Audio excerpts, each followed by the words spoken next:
ক্বালা রাসূলুল্লাহ সাল্লাল্লাহু আলাইহি ওয়াসাল্লাম, নবীজি বলেন, মা বা'সাল্লাহু নাবিয়্যান ইল্লা রা'আল গানাম। আল্লাহ পাক রব্বুল আলামিন এমন কোন নবী দুনিয়াতে পাঠান নাই যে নবী মেষ চড়ায় নাই, ছাগল চড়ায় নাই। যত নবী দুনিয়াতে পাঠাইছে সবাই মেষ চড়িয়েছে, ছাগল চড়িয়েছে। ক্বালা আসহাবুহু, সাহাবারা বললেন, ইয়া রাসূলুল্লাহ ওয়া আনতা, আপনিও কি মেষ চড়িয়েছেন? নবীজি জবাব দেয়, কুনতু আরআহা আলা করারিত লি আহলি মক্কা, আমি কয়েক দিরহামের বিনিময়ে পারিশ্রমিকে আমি মক্কাবাসীর ছাগল চড়াইতাম। আমি হালাল পারিশ্রমিকে মক্কাবাসীর ছাগল চড়াইতাম, মেষ চড়াইতাম। হালাল উপার্জনের জন্য নবীজি বলেন আমি মেষ চড়াইতাম। তাহলে হালাল উপার্জন করতেন নবীজি মেষ চড়িয়ে, কারণ রসুলদের খাদ্য হালাল হতে হবে। আমাদের নবীও বলেন যে আমি উপার্জন করতাম কিভাবে, মেষ চড়াইতাম, এর বিনিময়ে আমি কয়েক কিরাত দিরহাম পাইতাম। তাহলে নিজের উপার্জিত এই হালাল ইনকামটা, এটা যত কষ্টকর হোক, এটা যদি হালাল হয়, এটার মধ্যে আলাদা একটা শান্তি আছে। সহিহ বুখারী 2072 নম্বর হাদিসের বর্ণনা। আনিল মিকদাম রাদিয়াল্লাহু তাআলা আনহু قال قال رسول الله صلى الله عليه وسلم, মিকদাম রাদিয়াল্লাহু তাআলা আনহুর বর্ণনা, রাসূলুল্লাহ সাল্লাল্লাহু আলাইহি ওয়াসাল্লাম বলেন, হাদিসের অনুবাদটা মন দিয়ে শুনেন, মা আকালা আহাদুন তাআমান কাত্তু খায়রাম মিন আইয়া আকুলা মিন আমালি ইয়াদিহি, কোন মানুষ তার হাতের উপার্জিত হালাল খাদ্যের চাইতে উত্তম খাদ্য আর কখনো খায় না। কোন মানুষ নিজের হাতের, নিজের কষ্টের উপার্জিত হালাল খাদ্যের চাইতে দামি খাদ্য, পবিত্র খাদ্য, এত উত্তম খাদ্য আর মানুষ খায় না। মানুষের কষ্টের হালাল উপার্জিত খাদ্যটা এটা এতটা দামি। পরে কি কয় দেখেন, وإن نبي الله داود عليه الصلاة والسلام كان يأكل من عمل يده, আল্লাহ নবী দাউদ আলাইহিস সালাতু ওয়াস সালাম নিজের হাতের উপার্জিত, এই উপার্জিত ইনকামের পর ওই ইনকাম দিয়ে তিনি হালাল খাদ্য গ্রহণ করতেন। এর মানে নবী দাউদ নবীও নিজের কষ্টার্জিত হালাল খাদ্য গ্রহণ করতেন। এই হাদিস থেকে বুঝলাম আমাদের হাতে হালাল খাদ্য উপার্জন, আমাদের হাতে হালাল উপার্জনটা এবং এটা দ্বারা হালাল খাদ্য সঞ্চয় করা, এটা হলো সবচেয়ে উত্তম। নবী দাউদ আলাইহিস সালাতু ওয়াস সালাম উনিও নিজের হাতে কামাই করতেন, এই সঞ্চয়কৃত ওনার অর্থ দিয়ে উনি জীবিকা নির্বাহ করতেন। বুখারী শরীফের 2074 নম্বর হাদিসের বর্ণনা। আন আবি হুরায়রা রাদিয়াল্লাহু তাআলা আনহু قال قال رسول الله صلى الله عليه وسلم, নবীজি বলেন, লা আইয়াহতাতিবা আহাদুকুম হুজমাতান আলা যহরিহি খায়রুল লাহু মিন আইয়াসআলা আহাদান ফায়ুতিয়াহু আও ইয়ামনাআ। কি কয় দেখেন, নবীজি বলেন তোমাদের কোন ব্যক্তি কাঠের বোঝা পিঠের মধ্যে বহন করা ওই ব্যক্তির চাইতে উত্তম যে ব্যক্তি অন্য কারো কাছে ভিক্ষা চায়। কারো কাছে ভিক্ষা চায়, যার কাছে ভিক্ষা চায় সে দিতেও পারে, নাও দিতে পারে। আল্লাহ নবী কয় ভিক্ষা চাওয়ার চাইতে কাঠ বহন করে তুমি পিঠের উপর কাঠ বহন করবা, ওই কাঠ তুমি বিক্রি করে হালাল উপার্জন করবা। আমি নবীর কাছে ওই ভিক্ষার চাইতে এই পেশা অনেক বেশি দামি। সহিহ বুখারী 2075 নম্বর হাদিস। এই হাদিসের বর্ণনাকারী জুবাইর ইবনুল আওয়াম রাদিয়াল্লাহু তাআলা আনহু।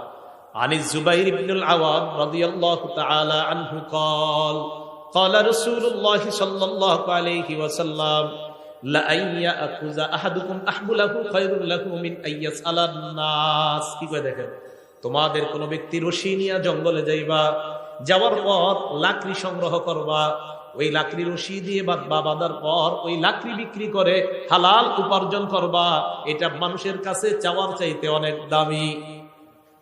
তাহলে হালাল উপার্জন অন্য কারো কাছে ভিক্ষা করার চাইতে অনেক দামি। দুইটা হাত ভালো আছে, এই ভালো আছে, দুই হাত পা সব সুস্থ, আপনি ভিক্ষা করার চাইতে হাতে কোনো কাজ টাজ করে হালাল উপার্জন করা, এটা নবীজি দামি উপার্জন বললেন। আমার সাথে একটা বাংলা বলেন, বলেন ভালো মানুষের জন্য ভালো সম্পদ কতই না উত্তম। আবার বলেন ভালো মানুষের জন্য ভালো সম্পদ কতই না উত্তম। এবার একটা হাদিস শুনেন, আল আদাবুল মুফরাদ, ইমাম বুখারীর লেখা, 299 নম্বর হাদিস। আমর ইবনুল আস রাদিয়াল্লাহু তাআলা আনহুর বর্ণনা, তিনি বলেন, বাসা ইলাইয়া নবী সাল্লাল্লাহু আলাইহি ওয়াসাল্লাম, আমর ইবনুল আস রাদিয়াল্লাহু তাআলা আনহু বলেন, আল্লাহর নবী আমার কাছে সংবাদ পাঠিয়েছেন, ফাআমারানি আন আখুযা আলাইয়া সিয়াবি ওয়া সিলাহি সুম্মা আতিহি, আমি যেন যুদ্ধের পোশাক পরে অস্ত্রে শস্ত্রে সুসজ্জিত হয়ে আল্লাহ নবীর কাছে আসি, এই সংবাদ আমার কাছে পাঠাইছেন। আমর ইবনুল আস বলেন, ফাআলতু ফাআতাইতুহু ওয়া হুয়া ইয়াতাওয়াদ্দা, আমি যুদ্ধের পোশাক পরলাম, অস্ত্রে শস্ত্রে সজ্জিত হয়ে আল্লাহ নবীর কাছে গেলাম, গিয়ে দেখি আল্লাহ নবী ওযু করে। নবীজির কাছে যাওয়ার পর ফাসাআদা ইলাইয়াল বাসার, নবী আমার দিকে এইভাবে মাথা উঠায়া ভালোভাবে তাকাইলেন, গভীরভাবে আমাকে দেখলেন। আবার বলছি, আমি নবীজির কাছে গেলাম, নবী ওযু করতেছে, আমি যাওয়ার পর নবী গভীরভাবে আমার দিকে তাকায় দিয়েছে অনেকক্ষণ। সুম্মা তাআ, এরপর মাথা নিচে নামাইছে। এরপর আল্লাহ নবী আমাকে বলেন, ইয়া আমর, ইন্নী উরিদু আন আবআসাকা আলা জাইশিন ফায়ুগনিমুকাল্লাহ, আমি তোমাকে একটা সেনাবাহিনীর প্রধান বানিয়ে পাঠাইতে চাই। আমার আশা ওই বাহিনীর সাথে যাওয়ার পর যুদ্ধ করবা, আল্লাহ অনেক গনিমতের মালের মালিক তোমাকে বানাবেন।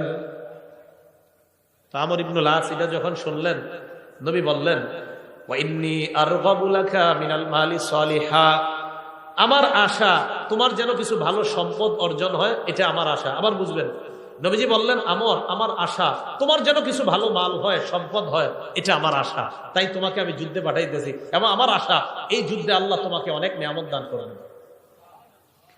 আমর ইবনুল আস বললেন, ইয়া রাসূলুল্লাহ, মা আসলামতু রাগবাতান ফিল মাল, হুজুর আমি তো সম্পদ অর্জন করার জন্য ইসলাম গ্রহণ করি নাই। সুবহানাল্লাহ।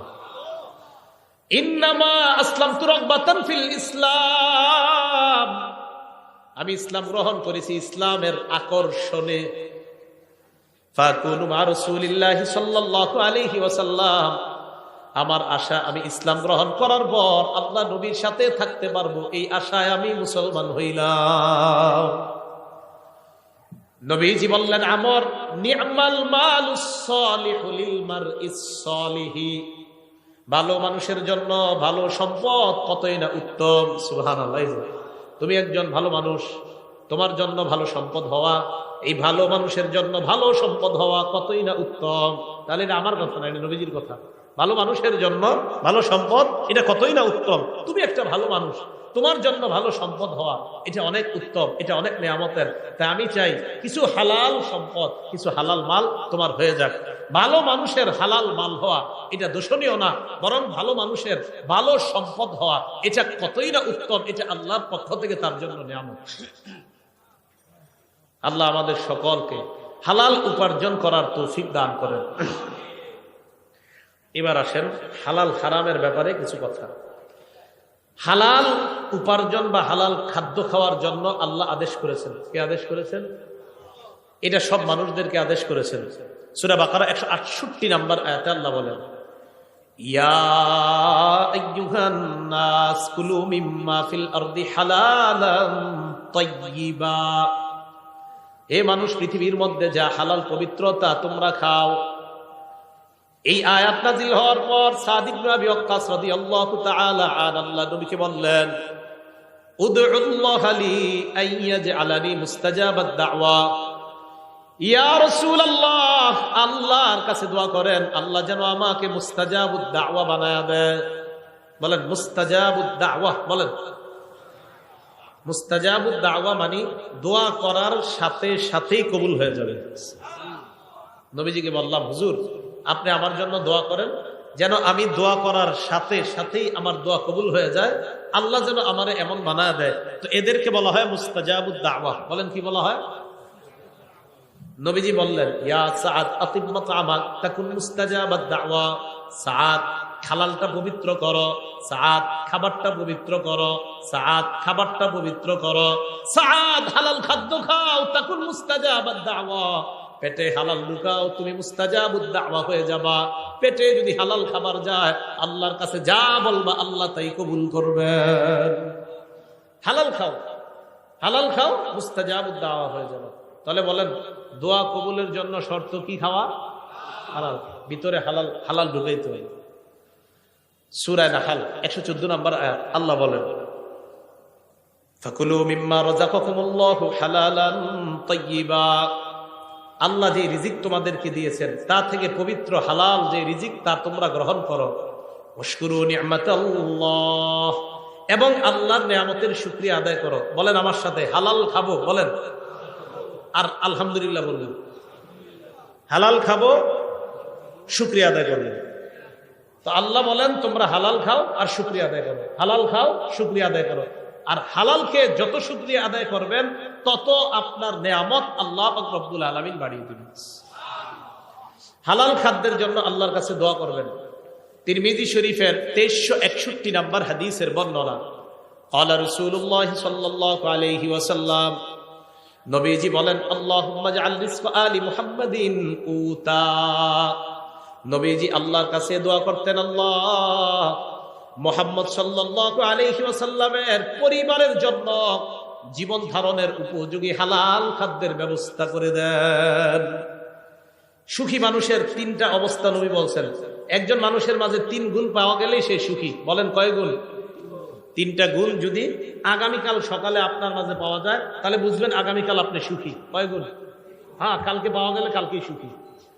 দলিল তিরমিজি শরীফের 2346 নম্বর হাদিসের বর্ণনা, 2346।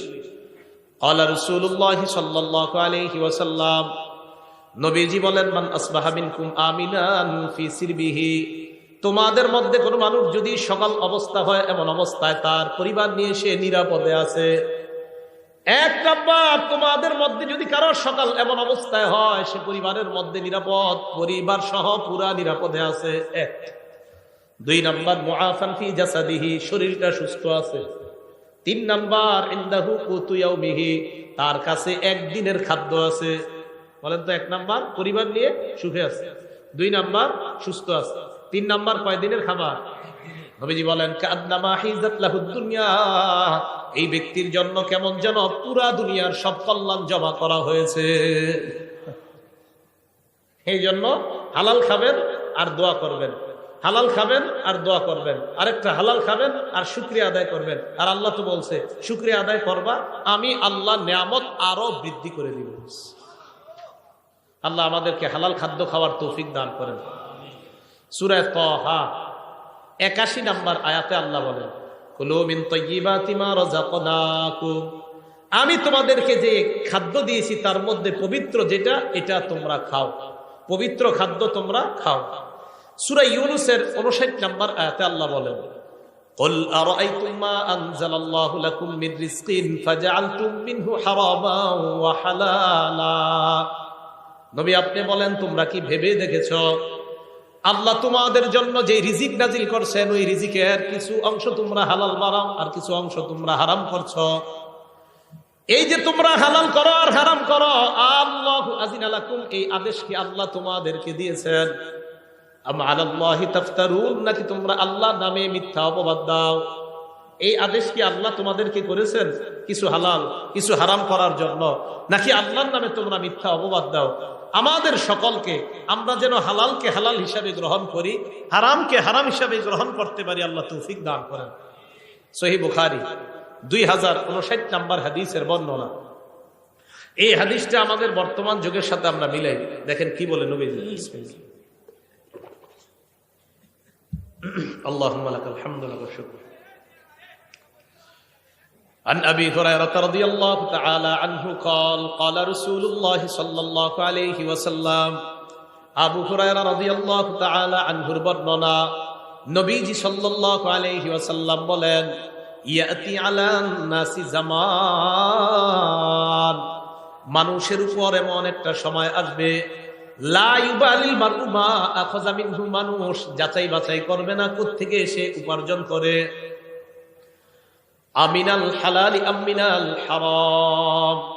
নবীজি বলেন এমন একটা সময় আসবে যে সময় মানুষ পরোয়া করবে না, হালাল কামাই করলো না হারাম কামাই করলো পরোয়া করবে না, পকেটে আসলেই হয়, হালাল হোক আর হারাম হোক এটা পরোয়া করবে না। এই যুগ নবী বলছে আসবে। আপনারা বলেন এটা কি আসবে? তাখরিজু শরহিস সুন্নাহ একটা কিতাব। এই কিতাবের 4113 নম্বর বর্ণনা। আন আব্দুল্লাহ ইবনে মাসউদ রাদিয়াল্লাহু তাআলা আনহু قال আব্দুল্লাহ ইবনে মাসউদ রাদিয়াল্লাহু তাআলা আনহুর বর্ণনা, তিনি বলেন, ইয়া আইয়ুহান নাস ইত্তাকুল্লাহ, হে মানুষ তোমরা আল্লাহকে ভয় করো, রিজিক অন্বেষণে তোমরা মধ্যপন্থা অবলম্বন করো। এবার যেটা বলবো অনুবাদটা মন দিয়ে শুনেন, কি কয় দেখেন।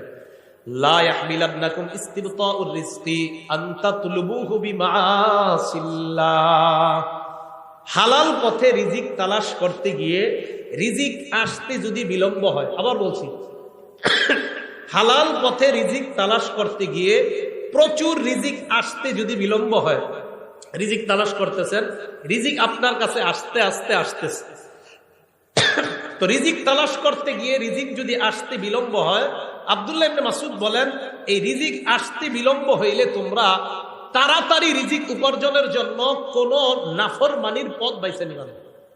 আবার দেখেন কি কয়, লা ইয়াহমিলান্নাকুম ইস্তিবতাউর রিজকি, হালাল পথে রিজিক আসার বিলম্ব হওয়াটা, কি কয় দেখেন, হালাল পথে রিজিক আসার বিলম্ব হওয়াটা লা ইয়াহমিলান্নাকুম, তোমাদেরকে যেন উদ্বুদ্ধ না করে, আন তাতলুবুহু বিমাআসিল্লাহ, হালাল পথে রিজিক আসা বিলম্ব হওয়াটা তোমাদেরকে যেন হারাম পথে দ্রুত রিজিক কামায়ের প্রতি উদ্বুদ্ধ না করে। দোস্তে বলবে, কি রে কি করস, টাকা পয়সা নাই এত, আর বলিস না, ক্ষেত খামার করি কোনো মতে আসে আর কি। আরে আমি কিছু সিস্টেম শিখে আস, নিয়ে গেছে বাজারে, বাজারে গিয়ে কিছু কিছু সিস্টেম শিখাই দিছে যে এই সিস্টেমে তাড়াতাড়ি ধনী হওয়া যায়। ওলামায়ে কেরামের কাছে জিজ্ঞাসা করছে, হুজুর আমাকে এরকম সিস্টেম দিছে, আলেমরা বলছে এটা তো হারাম সিস্টেম, এটা তো সুদি সিস্টেম। কয় না, এখানে তো ইসলামের নামাজ। কিসের নামাজ? কয় এবং ওই অফিসের মধ্যে এটাও লেখা, পিছনে সূরা বাকারা 275 নম্বর আয়াতও লেখা আছে, আহাল্লাল্লাহুল বাই'a ওয়া হারামার রিবা, আল্লাহ ব্যবসা হালাল করেছেন, সুদকে হারাম করেছেন। এটা তো পিছনেও লেখা আছে, এরপরে ওই অফিস কিভাবে হারাম কাজ করে? ইসলামের লেভেল, কোরআনের আয়াত আর হাদিস পিছনে লাগায়া সুদের কারবার যদি কেউ করে, এটা কিয়ামত পর্যন্ত হালাল হবে না, হারাম, এটা হারামই থাকবে। তাহলে লেভেল লাগাইলে হারাম হালাল হয়ে যায় না। কি কথা বুঝে আসছে? আচ্ছা, তিরমিজি শরীফের 2376 নম্বর হাদিসের বর্ণনা, হাদিসটা মন দিয়ে শুনেন। দুটি ক্ষুধার্ত নেকড়ে বাঘ একটি বকরির পালের মধ্যে পাঠায়া দিচ্ছেন, অনেকগুলা বকরির পালের মধ্যে দুটি ক্ষুধার্ত বাঘ পাঠায়া দিচ্ছেন। বকরি থাকবে না সব শেষ হবে? ক্বালা রাসূলুল্লাহ সাল্লাল্লাহু আলাইহি ওয়াসাল্লাম, নবীজি বলেন, মা যিবান জাইআন উরসিলা ফি গানামিন বিআফসাদালাহা মিন হিরসিল মারই আলাল মালি ওয়াশ শারাফি লিদীনিহি। নবীজি বলেন, ক্ষুধার্ত দুইটা বাঘ বকরির পালের মধ্যে পাঠানোর পর এই ক্ষুধার্ত বাঘ বকরিগুলোর জন্য যতটা ক্ষতিকারক, এর চাইতে কোনো মানুষ সম্পদের লোভ আর মর্যাদার লোভ যদি করে, ওই মানুষের জন্য তার দিনের জন্য এর চাইতে বেশি ক্ষতিকারক। আবার বলছি, সম্পদের লোভ, মর্যাদার লোভ, দুইটা ক্ষুধার্ত নেকড়ে বাঘ বকরির পালের জন্য যতটা না ক্ষতিকারক, নবীজি বলেন সম্পদের লোভ আর মর্যাদার লোভ একটা মানুষের ধর্মের জন্য এর চাইতে বেশি ক্ষতিকারক। কেন? যে আমার সম্পদ দরকার, কি আমার 10 কোটি টাকা লাগবে, এটা হালাল পথে হোক আর হারাম পথে হোক সমস্যা নাই, লাগবে 10 কোটি। বলেন এটা কি তার ধর্ম ঠিক থাকলো না ক্ষতি হয়ে গেল? আবার মর্যাদা, ওই চেয়ারে আমাকে বসতে হবে, কিভাবে বসবো আমি জানি না, বসতেই হবে। বলেন এখন যদি অনৈতিক কোনো পথ বেছে নেয়, এটা কি তার মর্যাদা, তার ধর্মের জন্য এটা কি ঠিক থাকলো না ক্ষতিকারক হয়ে গেল? তাহলে মর্যাদা এবং সম্পদের লোভ, এই দুই লোভ মানুষের ধর্মের জন্য এতটা ক্ষতিকারক, যতটা না ক্ষতিকারক ক্ষুধার্ত নেকড়ে বাঘ বকরির জন্য এর চাইতে বেশি ক্ষতিকারক মানুষ সম্পদের লোভ অনৈতিক পন্থায় করা, আর মর্যাদার লোভ অনৈতিক পন্থায় করলে তার চাইতে বেশি ক্ষতিকারক হয়। তিরমিজি শরীফ 2416 নম্বর হাদিসের বর্ণনা। ক্বালা রাসূলুল্লাহ সাল্লাল্লাহু আলাইহি ওয়াসাল্লাম, নবীজি বলেন, লা তাজুলু কদামা ইবনি আদম হাত্তা ইউসআলা আন খামস, বনি আদমের পা, দুই পা নড়বে না কিয়ামতের ময়দানে 5 প্রশ্ন করার আগ পর্যন্ত। বলেন কয় প্রশ্ন? 1 নাম্বার আন উমরিহি ফিমা আফনা, জীবন কোন কাজে কাটাইছেন। 2 নাম্বার আন শাবাবিহি ফিমা আবলা, যৌবন কোথায় নষ্ট করছেন। রাত 12টার পর দরজা লাগিয়ে মোবাইলটা সামনে নিয়ে যৌবন কি নষ্ট করেছেন কিনা, কিয়ামতের মাঠে এটার হিসাব দিতে হবে। 3 নাম্বার ওয়ান মালিহি মিন আইনা ইকতাসাবা, এটা বুঝেন, সম্পদ কোন পথে কামাই করেছেন, হালাল পথে কিনা। 4 নাম্বার ওয়াফিমা আনফাকা, কোথায় ব্যয় করেছেন, হালাল পথে কিনা, এই জায়গাটা একটু বুঝতে হবে। 3 নাম্বার সম্পদ হালাল পথে কামাই করেছেন কিনা। 4 নাম্বার হালাল পথে ব্যয় করেছেন কিনা। অনেকে মাশাআল্লাহ সম্পদ হালাল পথেই কামাই করে, করার পর এটা দিয়ে 58 ইঞ্চি একটা টেলিভিশন কিনে। তাহলে হালালটা লাগলো কোথায়? হারামে। তাহলে হালাল পন্থায় টাকা কামাইলেন আপনি, কামাই করার পর আপনি এবার এই হালাল টাকা দিয়া বিশাল বড় একটা স্ক্রিনের ব্যবস্থা করলেন সিনেমা দেখার জন্য, তাহলে টাকা কোথায় লাগাইলেন? এটার জবাব দিতে করতে হবে। তো 3 নাম্বার হালাল পথে কামাইছেন কিনা। 4 নাম্বার হালাল পথে ব্যয় করেছেন কিনা। 5 নাম্বার ওয়ান ইলমিহি ফিমা বিমা যা আমিলা ফিমা আলিমা, আপনি যা জানলেন সেই অনুযায়ী আমল করেছেন কিনা, এটা কিয়ামতের মাঠে জিজ্ঞাসা করা হবে। এই জায়গাটা একটু বুঝেন। একটু আগে আমি হালাল হারামের ওয়াজ করছি না, জোরে বলেন। সুদ কি? হালাল পন্থায় টাকা কামাই করে হারাম পথে ব্যয় করা, এটা কি জায়েজ না নাজায়েজ?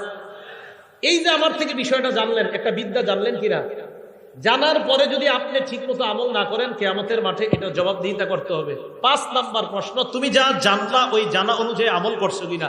এই যে এতক্ষণ পর্যন্ত আপনি জানলেন হালাল কোনটা হারাম কোনটা, এখন আমার থেকে যে জানলেন তার মানে একটা বিদ্যা জেনে ফেললেন, এই বিদ্যা অনুযায়ী সঠিকভাবে আমল করছেন কিনা, এটা কিয়ামতের মাঠে আপনাকে জিজ্ঞাসিত হতে হবে। সুদ কি জানছেননি? জোরে বলেন, সুদ কি? এটা কি জানছেন? তো খবর আছে। আল্লাহ বুঝার তৌফিক দান করেন। এখন আপনি সঠিক পথে চলার জন্য কি দরকার? আপনি যার সাথে চলাফেরা করবেন এই মানুষটা ভালো হতে হবে। বুঝেন নাই? যার সাথে চলবেন তিনি কি হতে হবে?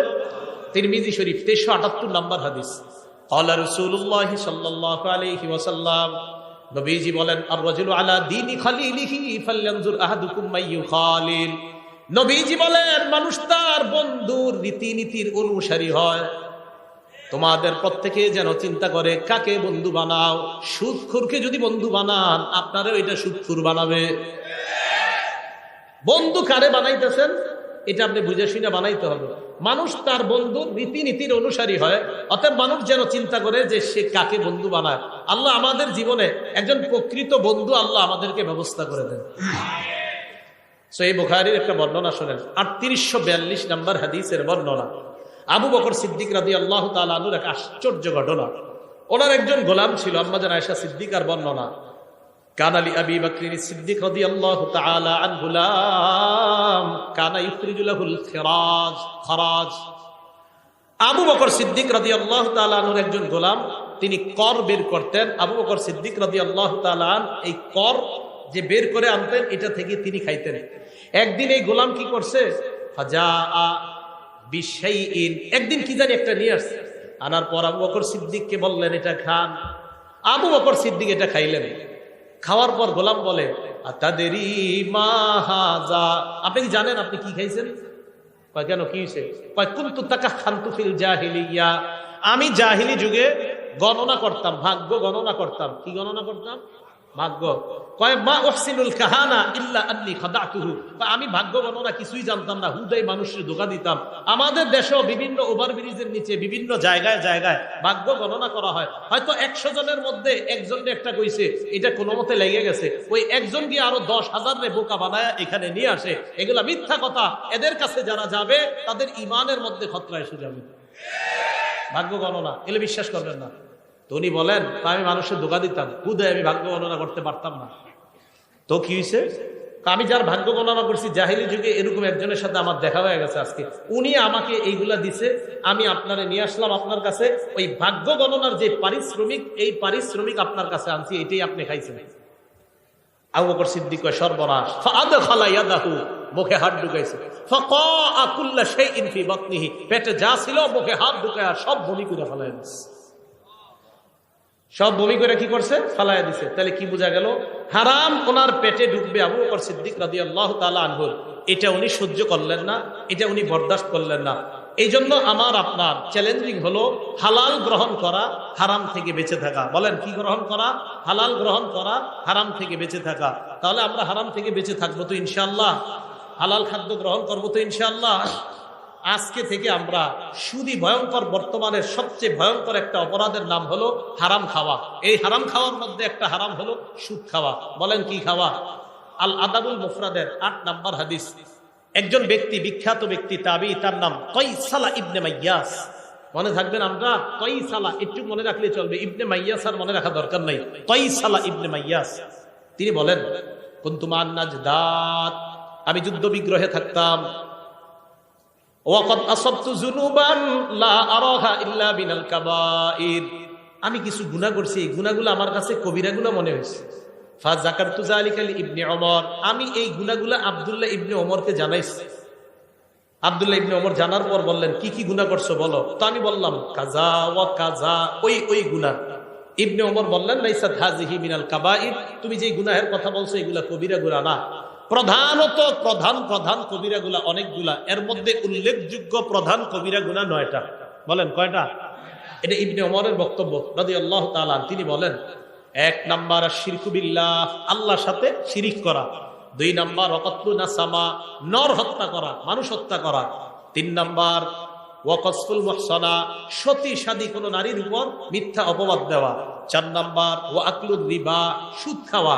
5 নাম্বার ওয়াকলু মালিল ইয়াতীম, এতিমের সম্পদ অন্যায়ভাবে ভক্ষণ করা। কি করা বলেন তো? এতিমের সম্পদ অন্যায়ভাবে ভক্ষণ করা। 6 নাম্বার ওয়াল ফিরারু মিনাজ জাহফি, জিহাদের ময়দান থেকে পলায়ন করা। 7 নাম্বার ইলহাদুন ফিল মসজিদি, মসজিদের মধ্যে ধর্মদ্রোহী কাজ করা। 8 নাম্বার আল্লাযী ইস্তাসখিরু, ধর্ম নিয়ে উপহাস করা। 9 নাম্বার ওয়া বুকাউল ওয়ালিদাইনি মিনাল উকুক, আপনার নাফরমানির কারণে পিতামাতার চোখ দিয়ে পানি আসা, এটাও ভয়ঙ্কর 9 অপরাধের অন্তর্ভুক্ত। আপনি খারাপ আচরণের কারণে পিতা মাতার চোখ দিয়ে পানি আসা। এই 9টার মধ্যে আকলু রিবা, দেখেন সুদ খাওয়া আছে। বলেন সুদ খাওয়া আছে? তাহলে সুদের কথাটা এইখানে আনলেন। সহিহ বুখারীর ৭৬৬ নাম্বার হাদিস, সেখানে রাসূল সাল্লাল্লাহু আলাইহি সাল্লাম বললেন, ইজতানিবুস সাবআল মুবিকাত, 7টি ধ্বংসাত্মক অপরাধ থেকে বাঁচো। এর মধ্যে রাসূল সাল্লাল্লাহু আলাইহি সাল্লাম 4 নম্বরের সিরিয়ালে আকলু রিবা, সুদ খাওয়ার কথা বলছেন। কি খাওয়া বলেন তো? সুদ খাওয়া। তাহলে সুদ এটা ভয়ঙ্কর অপরাধ, এটা হারাম খাদ্যের মধ্যে একটা ভয়ঙ্কর হারাম হলো সুদ খাওয়া। আল্লাহ আমাদের এই পুরা সমাজকে সুদ মুক্ত একটা সমাজ যেন সবাই মিলেমিশে আমরা সবাই গঠন করতে পারি, আল্লাহ তৌফিক দান করেন।